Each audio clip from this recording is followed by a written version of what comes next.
Hello and welcome to Buy, Hold, Sell, brought to you by Livewire Markets. My name is Chris Conway and today we're coming to you from my hometown, magnificent Melbourne, for a rare special with some local guests. We're going to take a deep dive into value, and to do that we're joined by Reece Birtles from Currie and Hamish Tadgell from SJ Hiscock. Reece, I'll start with you. What does value mean to you?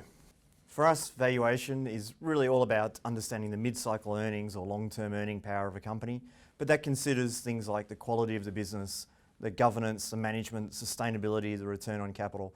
And we really looked for an edge, something that our analysts have an insight in that's different to what the market knows. Hamish, what about you? What does value mean to you? Big believers in that the price of what you pay is value is what you get, and we focus on margin of safety. And we're really looking for some insurance or a buffer when we buy stocks. So we don't think of it in terms of cigar butts like Ben Graham. It's very much focused around the earnings power of the business, the competitive position and the quality of business that we're buying relative to the price that we're paying for that. Hamish, I'll stay with you. What's the biggest mistake that you think investors make when it comes to picking stocks on valuation grounds?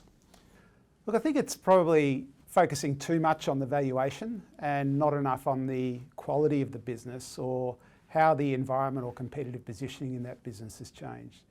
My life or career in markets, seen a number of instances where the industry structure has changed and people have bought, or including ourselves, have bought businesses on the basis that we think that the status quo is going to remain the same. Fairfax, I think, is a really good example. If you look back, it looked cheap for a very, very long period of time, but if you didn't really understand the move and shift of advertising to online and to the sort of marketplace businesses, then you missed it. You missed the opportunity, and you could have deep value for a very long time and never recovered really. Reece, what about you? What's a mistake that you see investors making? I think a lot of the time these days it's about not looking at valuation. Everyone's so focused on things like factors, exposure to bond yields, sentiment on the stocks, that they really lose sight of where the long-term value is in particular companies. And then, of course, if you get into the deeper value names, it's really about, sometimes the price does matter. It is telling you something about the change in the business and being aware of that. So not being overconfident in your views too much. Reece, I'll stay with you. Let's talk current market conditions. On a scale from 1 to 5, where 1 is cheap, 5 is expensive, how much value are you seeing on the ASX right now? Yeah, so I think if I was looking at the index, and I'm talking about the index, I'd be giving it a 4. I don't think there's great value in the index, but if I think about value stocks in the market, the types of cheaper stocks that we'd like to buy in the market, how cheap they are compared to that index, I'd be more like a 2. There's quite good dispersion in the market at the moment. There's quite good opportunities from an active point of view. Hamish, what about you? Score from 1 to 5, 5 being, of course, the expensive end, and then why? I agree with what Reece has said. I probably think about the market being a sort of 4 or 5 over the last sort of 12, 24 months. I'd probably say it's back at about a 3 at the moment. I think it's maybe trading a touch over fair value. If you look at the market today, it's trading on about 14.5 times, which is basically in line with its 20-year average. But again, I agree that there's pockets of in the market which look very attractive and there's value. And so I think this is probably one of a very good time for active managers at the moment. Hamish, I'll stay with you. Let's zoom in on the sectors a little bit. Which sectors are looking overvalued to you at the moment? Look, I think we would say consumer staples look sort of at the top end of their range, if you like. I think there's reason for that, perhaps, in that they're defensive, and particularly supermarkets are seen as inflation beneficiaries. The other area which I think is other sector I'd call out is probably discretionary retail. Now, discretionary retail includes a lot of stocks and different characteristics in those stocks, all from gaming to sort of apparel retailers and the like. But our view is that financial conditions are tightening, and that we do think that there's a bit to play out there with the consumer still.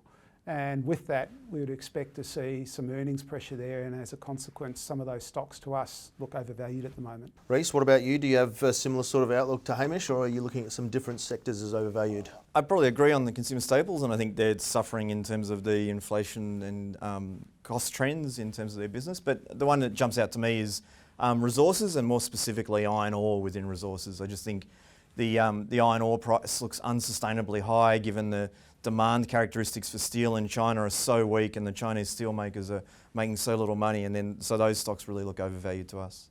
Reece, I'll stay with you. The other side of the coin, what's undervalued at the moment? Where are you hunting? Yeah, non-bank financials.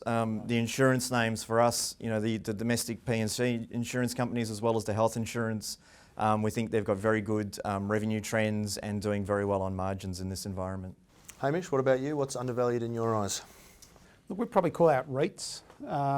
It's interesting, if you look at the REITs at the headline level, they're trading at about a 28% premium to NTA.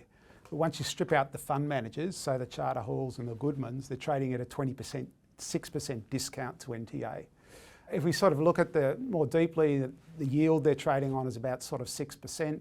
If you look at the average cap rate across the property or the rent collectors, as we call them, it's about 5.4%.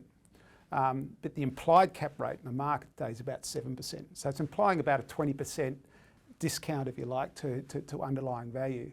And to us, that looks interesting, and we see some opportunities there.